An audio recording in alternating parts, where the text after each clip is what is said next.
All right, now pleased to welcome into the Ryan and Goodman podcast none other than the local boy who has not had a haircut in a while, and we can't really recognize him, Georges Niang. You need somebody to take care of that mop on the top of your head. Man, with my Iowa State education, they didn't have me pick up any clippers and learn how to cut my own hair. I'm trying to practice social distancing, Jeff, so just bear with me. I didn't feel like I'd have to impress you two with my looks. So I read the other day, George, an admonishment. Don't ever try the bowl on the head trick. It doesn't work. Just in case you ever get a whim or someone tries to sell you on it, don't do it. That's all I'm telling you. Wait, just don't do it. All right. Okay, that's good advice right there. Well, it's nice to get together with you here, but you were present at the creation, George, March 12th. Yes. You were there. I wondered if you can, if you don't mind, walk us through. I mean, from the whole thing. What was it like to go through that night and take it from there? Well, as you know, we didn't know much, or we didn't know what we know now back when all this occurred. I mean, obviously it was looked at, as some virus that, didn't personally affect any of us, so we didn't know how to take it. Obviously, it was a normal trip. We had just played Toronto the night before, and the next day we had flew down to, Oklahoma City, and, Rudy had a cold that you would think anybody would have, and nobody thought anything of it.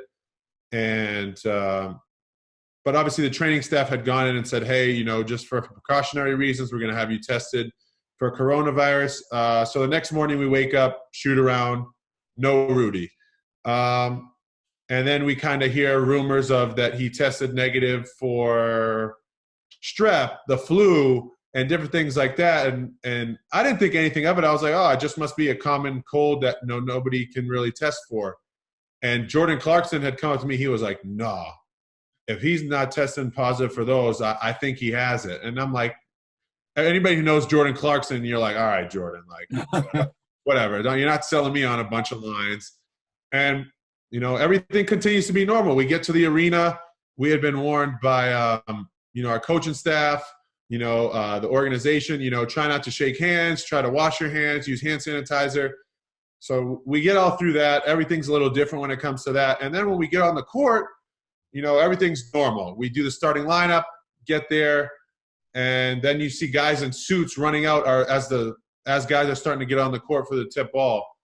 And that's when I started to realize, I thought to myself, is Oklahoma City saying they don't want to play us because we could potentially have someone that has coronavirus? And I kind of made it like are the Thunder really going to be this petty and not play this game? Because it was a big game. It was the 4-5 game. And if they beat us, they move into fourth place. And if we don't play each other, then, who knows what could happen. So that's what I was initially thinking.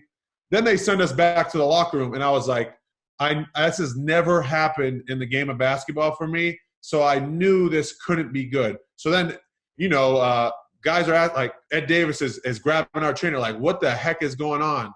We get in there. Quin immediately walks in and tells us, Rudy has the coronavirus. And that's when mayhem started. I mean, phones going off, TVs in the locker room. They're telling us we need to wear masks. We need to wear gloves. Oh. And then I'm sitting next to Bojan Bogdanovic, and he's looking at me. I'm looking at him like, do you have it? Or, stay away. Like, you're too close, the 6 feet thing.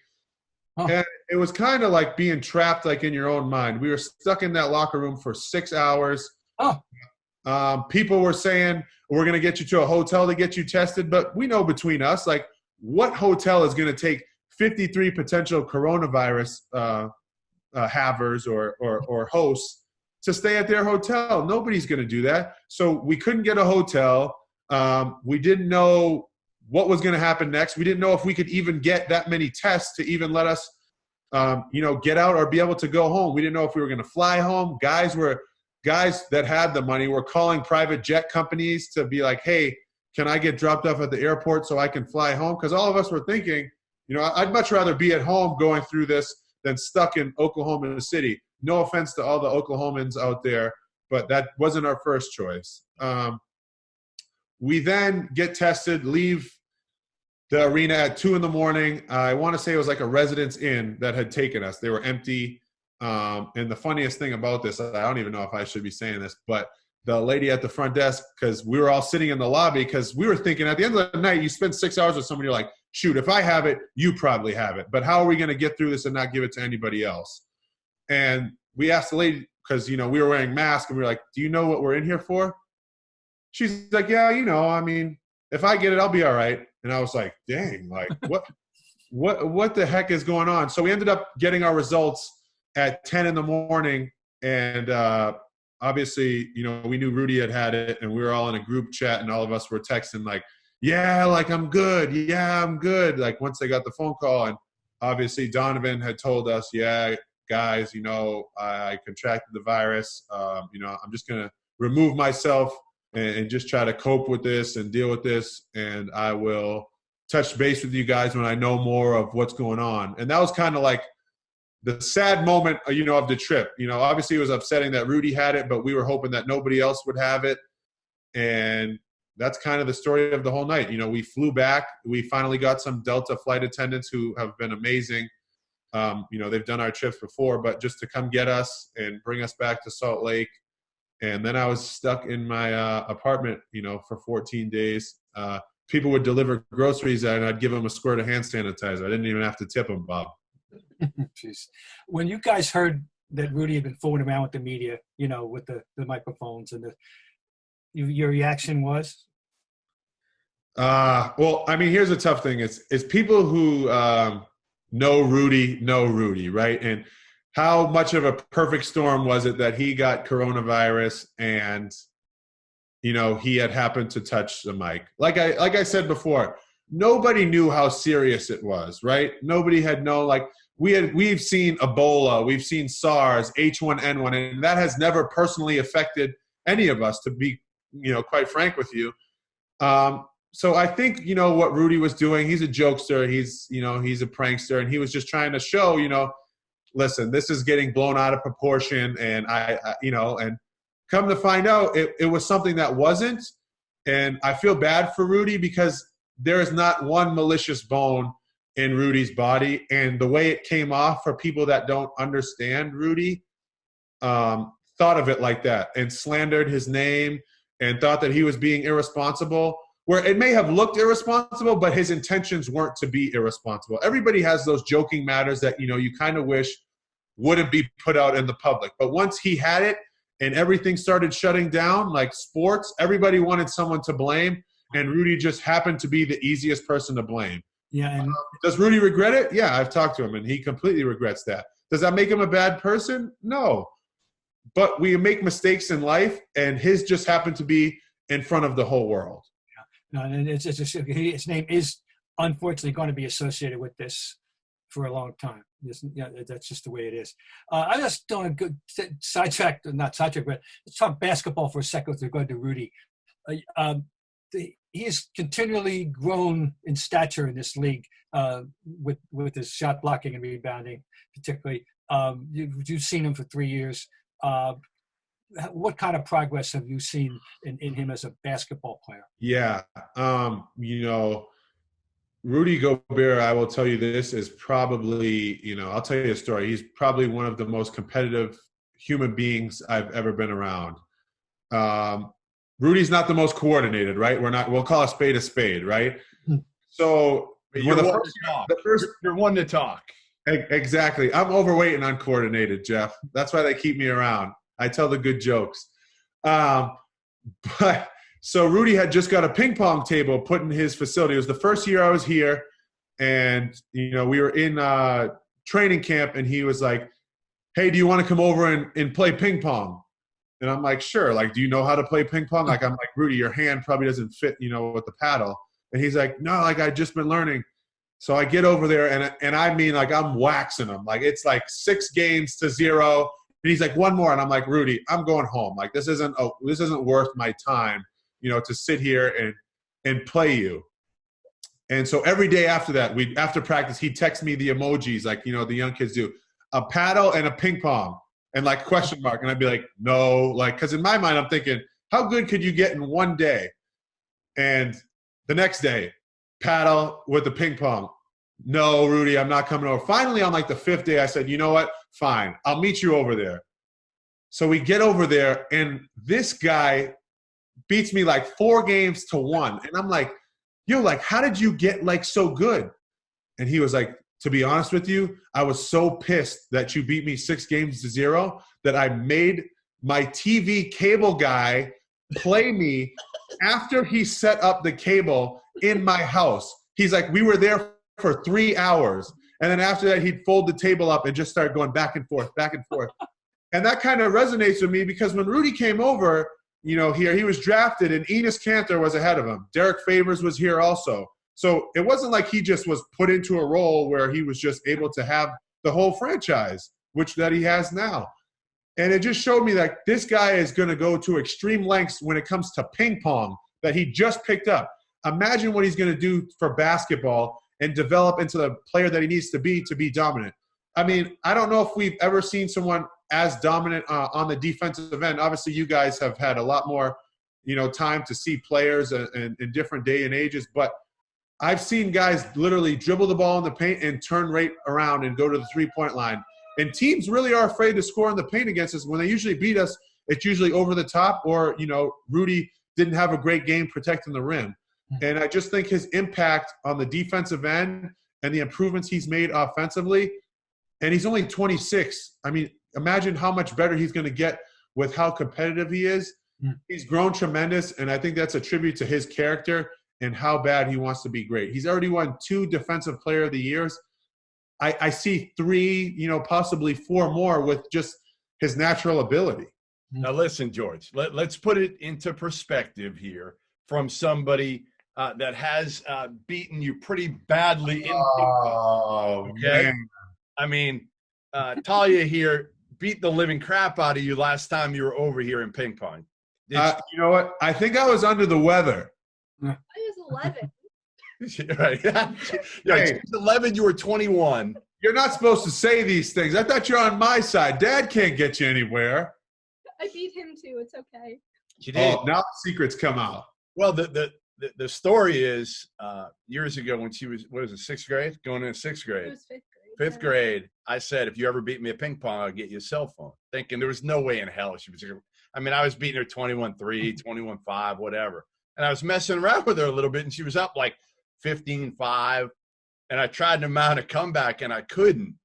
And next thing you know, I'm taking her to the store in Salem, New Hampshire, driving 45 minutes away to buy her a cell phone when she wasn't even in the 6th grade yet. So anyway, I wanted her – she's got to go back to class now. But I wanted her to make a cameo here to say hello and to really show that you are one crappy ping pong player. Good to see you. Go get that Pingree education and keep spending Dad's money. I love to see it. All right, so nice, so Thank you. It nice. was nice to see you. You too. George, you guys were, I don't know if you were the first or what number were you that opened your facility? The Jazz opened the facility about a week or so ago. Were you like number 1, number 2? I think 3rd or 4th. I think Portland and 2 other teams had done it before we did. And what's it been like? Describe to me what the setting is like when you went in for the first time and what it's been like as some of the other guys have started to come back now. It was a relief. I mean, to be honest with you, I hadn't made the drive to the facility in so long. And, you're kind of anxious because, it's like a kid in a candy store. You want to get back out there and start doing all the things that you were doing before, but you can't. We first got in and, they have like a little iPad, right, that has like a face in it, and it takes like your temperature from there, and it has like a foreign lady that's like, your temperature is normal. That's the first thing you walk into. But then, like, every guy's used to walking in the facility, sweats, their new Nike Tech fleece. But now you're coming in like the clothes that you're going to work out in and a mask. And then there's someone that, we call him the hygiene czar, who's standing with a table with another thermometer and, a checklist because they text us a survey. So you're supposed to take your temperature at home, and if you've had any symptoms or come in contact with anybody who's had COVID, and you fill that out before you get there. So they'll check to see if you've done that. Then they'll give you some gloves. You can hand sanitize before you put on the gloves or sanitize the gloves. And then you kind of proceed forward, whether you're getting treatment or going to be on the court or in the weight room. And for my experience, there's only one other player in there with me. So I'm in the training room by myself while he's in the weight room. I'm on the court by myself while he's in the training room or in the weight room. And that's kind of how it's been. And I have 2.5 hours to get my work in. And then I have to proceed out a different door, which is across the gym, with my mask on. And if they have food for us, they have the bag sanitized. And you have to pick that up. George, you're not seeing any of your teammates, really? No, not at all. I mean, from a distance, and literally, if I'm lifting, there's a guy behind me with a spray bottle and a cloth, and every time I pick up something or touch something, he's going over to spray it and clean it off. And I was telling someone the other day, I was like, the facilities were made for guys to feel like comfortable, right? Otherwise, we just go to 24-hour fitness and work out there, because we go there to have that sense of privacy, that sense of security where, you can act the way you want to act. You can talk the way you want to talk. And that, I don't want to say it's all been robbed from us, because people that have suffered, illness from COVID-19 or people have passed because of that's insensitive to that. But it's like almost not even real, because we can't experience that, security and that ability to just be laid back of being in the facility and not having to worry about the fears that are outside of our facility, the fears of life, that is. Let's just move down the road a bit. You've, I'm sure, examined any proposals that they've made about how you might resume play, which include a sequestering situation somewhere, Orlando, for example, regionals, that kind of thing. I mean, have you had any discussions with your teammates or about the viability of any of this? Do you guys buy in any of it?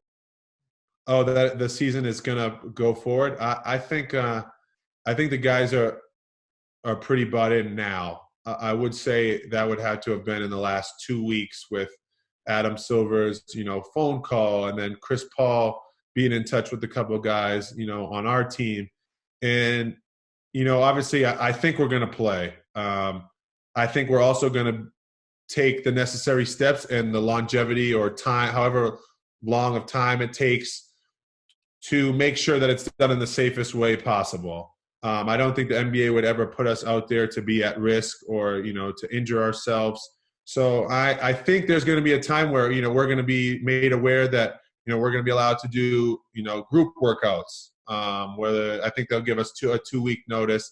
And then from there on out, I think they'll let us know that, hey, this is the date we're aiming for to have teams come back and practice. And then we'll go from there. I think, they'll probably give us 20 to 25 days as a team.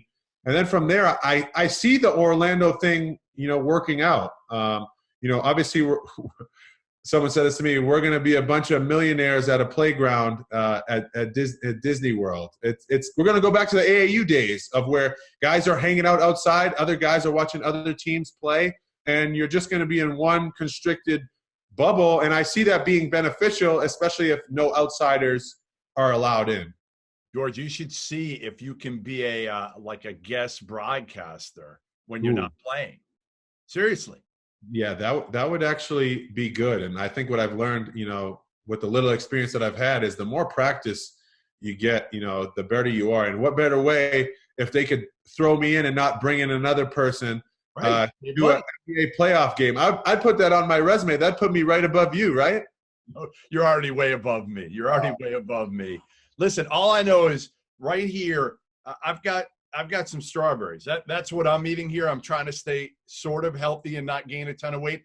I don't know how you're doing it, without your Twinkies, without your all the other garbage you eat, your cookies. How many pounds have you gained through this thing, and have you started to kind of take it off here by getting back to work over the last week or two? Oh man, the first 6 weeks, were tough for me. Obviously, you didn't know what was going to happen, so I was kind of, living in off-season mode. Like, hey, instead of one cookie, why not 3? But then, obviously, you start to have hope and you see a vision in the future. And I tell people this all the time. As a basketball player, my whole life has run on a timeline. So for this to happen, I've never had something where I don't have a timeline. In high school, I knew when I had to be on campus for college. In college, I knew when conditioning started. In the NBA, I knew what my off season was. I knew when summer league started. I knew this was something I had no idea when the end of it was going to be. And to be honest with you, watching CNN and Fox News might have been the worst thing I could have did, because by then I didn't know if it was going to end by 2021 or 2025. So at that point, there'd be some days where I'd be motivated and get up and be like, all right, this is going to happen. There'd be other days where I'm like, man, I'm just going to sit and do nothing because, this isn't ever coming back. And now that there seems to be a timeline, I've gotten the gym for a week and a half and dropped like 8 pounds just by being able to be on the court and have physical training with the right equipment.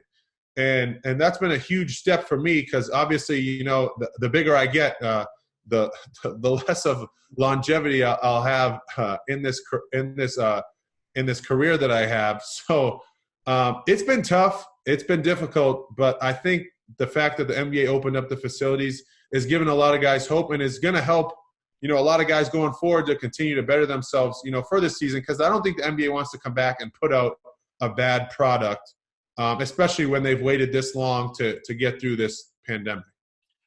I'm going to go back to the basketball that was played this year a little bit.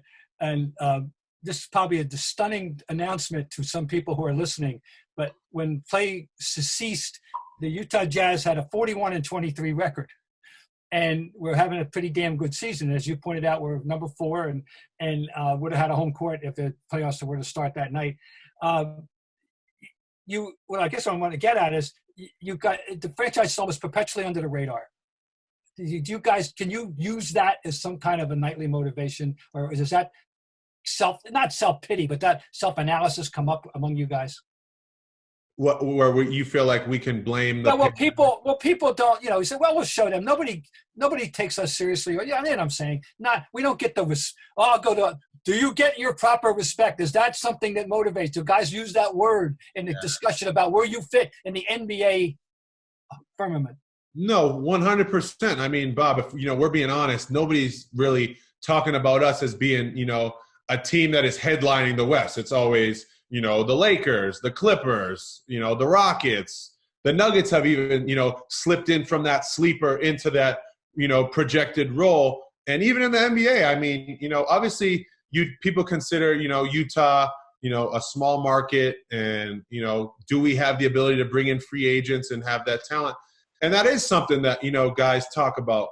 And that is something that, even our coaching staff would even bring up, not on a consistent basis.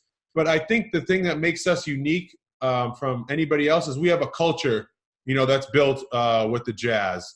And guys are constantly buying into that culture that Quin has set, where, the strength of, our team is our team. The fact that we have, guys that can be more dynamic than other guys, where we talk about, Mike Conley, Donovan Mitchell, Rudy.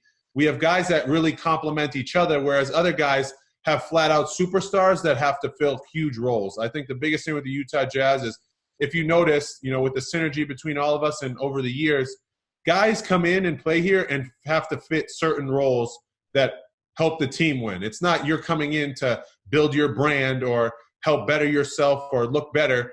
And I think that's what makes us successful. And I feel like we are turning the corner on getting to the point where we're going to be able to win championships. And I think some people ride us off and think that we're further off. But I feel like we're right there, because to be honest with you, Bob, I think we're closer than a lot of people think. We started off the year slow, and, we had a 500 record and ended up going on a 12-game winning streak and really kind of separating ourselves, from the bottom pack of the Western Conference. That being said, I think that gains some respect from some people that are, basketball junkies and really follow the game. But I don't think, you're going to top, the Lakers and LeBron, because signing that superstar that, kind of takes over the whole organization, I don't think that's who we are in our DNA. And I've heard Jazz people say this before. We're not going to, fit into you. You're going to fit into us. And I think that's why, we've had a lot of guys. Dennis was in San Antonio with R.C. Buford and Greg Popovich. And I feel like that's the kind of identity and, culture that we're building over here in Utah. So I know Hoiberg pretty well. Melo is get up. Steve Prohm, you played for. Melo. I don't know Quin Snyder. I don't know him just because when he was in Missouri, I just kind of started to get into college basketball, never really got a chance to know him. You know, he was kind of run out of college, and he's got that kind of slick back look. Like, who is Quin Snyder? How do you describe who he is and what he's about? Yeah, I would almost describe him, I think one of his best attributes is he does a great job of wanting the best out of everybody, but can also take the temperature of the team and build relationships with guys. The first moment there's two moments. I'd signed on a two-way. Utah was 19-29 at the time. Wasn't looking like they were going to make the playoffs. He comes up to me, "Hey, I'm Quin Snyder. Nice to meet you. I watched film on your game. Larry Brown had talked to me about you." Just basically going into depth. And I'm thinking to myself, like, I'm the 17th guy on this team. I'm the last person you should probably, be talking to right now. And then, he kind of like would have like small talk with me here and there, and has small talk with everybody to make everybody feel as if, they're important and they're a part of something. And the moment where I kind of felt where everything had like clicked and I felt like I was bought in by an organization was our second game of the year. 2 years ago, we played the Golden State, Warriors. I had 8 points. We ended up losing because Jonas Jerebko tipped the ball in at the buzzer, and we lost. He texted me that night and was like, "I am so proud of you. I can't wait to continue coaching you." And really had sent me a message that no NBA coach, assistant coach had ever done to me, and basically let me know, like, I believe in you. Now let's continue to grow. And I think Quin does that with everybody. And it's just the relationship that he builds with his guys that are in his camp and in his fort. Yeah, he looks like the guy from the Red Eye, the movie, with the crazy slick back hair, and he looks when he gets to yelling and spazzing. But he's addicted to being successful. And there's no limit that he wouldn't go to be successful. The guy will stay up till 4 or 5 in the morning, watching film to try to dissect what we did wrong to make us look the best that we can be. The guy literally had me when he was like, "George, we need to work on you getting in the lane and using your fakes." Literally had me all like off-season workouts, driving in the lane, like pivoting, like doing the small things that he felt was going to take me to the next level. And to be honest with you, Jeff, like, we know, like, I'm not 1, 2, 3, 4, or 5 on this team. I'm more like 8, 9, 10, 11. It depends on the day. And the fact that he's taking the time out to do that with me is just amazing, because 1 through 15 or 1 through 17, he wants his guys to all be in check, because he's going to be in check when it comes down to anything. And above all that, he's a wizard with the clipboard. I mean, he's done it overseas. He's done it in the G League. He's done it, in college basketball. And I think if people really want to get to know Quin, because he's kind of, behind closed doors and kind of reserved, he cares, and cares more than people could even imagine. But he's also going to push you to limits you never thought you could get to, because he believes in you. And if you're on his team, then he believes in you. I love your description of him, the passion, because what he struck me going back when I first discovered him as a player, and then when he was assistant under Coach K, there's a famous movie called Elmer Gantry. It's about a wild-eyed evangelist in the 20s, played by Burt Lancaster. And he's got this curl. I said, it's Elmer Gantry. That's what, when I see Quin Snyder, that's A. But this is a story that was told, and I hope I'm not, mistelling this, but I've heard this more than once. Coach K, when he was Quin's assistant, when Quin was his assistant, was saying, he's going to make someone an excellent head coach someday, but he's going to need a really good compliance officer. So take that for what it's worth. Oh man, yeah, and he's a great guy, and obviously he's been through a ton in his life, and I'm just so happy for him that his addiction to being great is being appreciated. And I don't think people understand how appreciated he is by this organization, by this community, by the guys that play for him, even guys that are on other teams. Every guy that I've seen comes up to him and gives him a hug, because I think when a coach gets vulnerable with you and kind of tells you, his story. And believe me, he has stories from L.A., Mike Brown, Atlanta stories, when he worked for Coach K, when he played for Coach K. And I think when a coach gets vulnerable like that, because as you guys know, not too many NBA coaches get vulnerable. It's more like show up, do your job, I go home, you go home. Mm-hmm. But when he builds that relationship with you over a period of time, it allows a player to get comfortable. And in this league, you don't have a lot of places to get comfortable. So the fact that he can get comfortable with you and you feel like you can get comfortable with him, it's that bond that you build that doesn't really get built in the NBA because it's more looked at as a business sometimes than it is, a personal relationship. What's it like for you now, George? I mean, you're we've known each other a long time, and first time we met actually was at Tilton, Bob. So I'm interviewing Nerlens Noel. They're playing pickup, and I was there to talk to Nerlens and Wayne Selden. Those were the headliners. So I'm trying to get Nerlens in between games for a few minutes. And all of a sudden, I hear some guy yelling at Nerlens and yelling at me to get back on the court, that we're taking too long. And I look over and I see this fat, chubby little kid, and I'm like, "Is my shirt off?" Yeah, your shirt was off. You didn't have Michigan spelled the wrong way on your body at that point, on your gullet. I seen that one. Oh, hide it. So anyway, it's George. I'm like, who is this kid? Like what is he? This full pay kid yelling and screaming because his parents got money and he wants to start up the game again. So then I start paying attention to him. Dude doesn't lose a game. He's got these up and unders. Nerlens trying to block his shot. He's making Nerlens look bad. I had never seen that. I still say to this day, Nerlens is a top 5. There's the picture, George. There's the picture. Oh, geez. Look at that. Young George. What a beautiful sight. Oh, man. Michigan wouldn't even offer me a scholarship after that one. Can you believe it? Yeah. So BC didn't offer you. I mean, you've had that chip in your shoulder is what I'm getting at here, is everybody's doubted you pretty much at every turn, including I think a lot of people didn't know if you could make it in the NBA or stick in the NBA. Did you question yourself whether you could stick in the NBA? It's funny. I was just telling someone this story the other day. When I got drafted, right, I kind of did a good job when I was in high school. It was like when I came to Tilton, I was like, hey, I just want to make the basketball team. Then it was like once I made the basketball team, it's like I want to play every night. Then after that, it kind of got down to I want to be a Division I. I want to be high major. I want to be All-American. I want to win, this or that. And then I want to get drafted. And I never really saw past like getting drafted. So I told someone this the other day. I was like, when I got drafted, I was like 50%.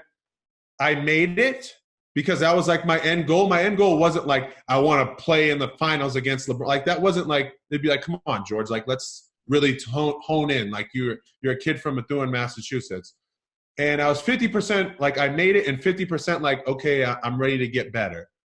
But that was the problem, is I don't have that leeway in the NBA to just be 50% bought in. I needed 100% to be like, all right, I reached that milestone, like what's next? But I didn't know what to expect next when I was in Indiana. I was kind of just, fitting in, doing the damn thing. I didn't know what role I could fit. I shot the ball well in college. I shot 9% my rookie year. So I didn't really know what I could do. So honestly, being cut and being sent down to the G League kind of made my career, because it made me realize like, okay, to get out of here, like I need to have a routine. I need to have something where I go in every day and I do every day, because no matter if I'm tired, sick, don't feel good, feel great, there's a job that needs to get done if I have this routine. And my routine down with the Santa Cruz Warriors, I'll tell why I got a routine. Because when I went to training camp with the Golden State Warriors, I got to see Kevin Durant, Klay Thompson, Draymond Green, Steph Curry. And we were going on a trip to China. So, I was lucky enough, to be in there every day. And the old Warriors facility is I was staying in the hotel and the facility was right above. And every day at 9:30, without rhyme or reason, Kevin Durant was on the court. 9:30, not 9:30.01, 9:30. And he was on the court and he did his routine for like 25 to 30 minutes hard. Every day after practice, Klay Thompson was on the same hoop and Steph Curry was right across from him on the same hoop, doing the same routine. Draymond Green was on the far court working with Mike Brown, working on the same routine. And the whole time I was with them, they did the same thing every time. No matter if it was we only had 2 hoops, 12 guys were shooting at one hoop while Steph and Clay were getting their routine on the other one. Like, it's just how it was. And they were never stopping. Like, we had just flown into China, and they were still getting their routine. So it made me think, like, okay, if these guys are the best of the best and have a routine, then I need to figure out something. So I did that. I went down to Santa Cruz. I got a routine. And like I said before, it just lets you realize that, like, a job that it needs to get done. Whether if you don't feel good or you're feeling great, you just need to improve 1% every day. And once you start stacking days on top of days on top of days, shoot, 2-3 months go by and I'm like shooting 45% from 3 in the G League. I'm averaging like 20 points and my team is the second best team. And, you know, my agent calls me and says, hey, you know, Utah is calling. They want to sign you to a 2-way. And it just made me realize, like, it's not going to be easy. And there were days where I didn't think that, you know, I'd ever get back and that I blew my only opportunity in the NBA. But when Utah signed me to the 2-way, you know, I kept working. And then when I got signed to a contract, I looked back a bit and I was like, damn, like, all the hard work that I put in, you know, it wasn't easy, but it was worth it, you know, and it's because it's what I want to do. And now I look at it as like, what's the next milestone? It's like, I want to be a part of a championship culture and organization and continue to build on that. Because I know growing up in Methuen, Massachusetts, I never had anybody to look up to be like, hey, that's who I want to be like. You know, that's who I want to be. Obviously, there was Chris Herons and different things like that, but there was nobody that, like, I got to be like, they were from Methuen, Massachusetts. They took the same route that I did, and that's who I want to be like. So I kind of like had to pave that way for myself. And I think the thing that keeps me motivated is, yeah, I want to be that, you know, role model for that kid that is from, you know, the Merrimack Valley area that is like, hey, I can do this. Like, anything is possible. Because if you look at that Michigan picture of me, nobody was predicting that kid would be playing in the NBA. Given that everybody in the G League is there for a reason, which is to get out of the G League in their own minds, of course. No one really wants to be there. It's not a goal. How possible is it to attain a team feeling in that context, George? Oh, I mean, it's tough. It's tough. And I think the most successful people in the G League are people that can understand, you know, what's going on, take it for what it's worth, right? The G League, nobody really wants to be there, but have relationships, and it sounds kind of messed up to say, but manipulate those relationships to get people to do things that they think benefit them, but also benefit you, you know? Where it was like, if I wanted a rebound, I'd be like, hey, man, the way you throw with those seams, like, ain't nobody better than you. Because, I mean, nobody wants to rebound for a guy in the G League that's making G League money. But, you know, you got to treat people the right way. You kind of got to treat people in ways that, you know, they feel good about doing things for you and they feel like it's benefiting them. Like, you don't know how many times I said, like, hey, when I make it, you know, I got you, man. You know, like, just silly stuff like that. You know, I don't want to say like a old car salesman, but, like, that's how it is because, you know, with the G League, nobody wants to be down there because I was lucky enough in Santa Cruz. We got a ton of fans. Santa Cruz was just all bought in on the Warriors. But you go to Reno, I'm playing in an old convention center, and there's 12 people there. You know, you got to muster up your own energy.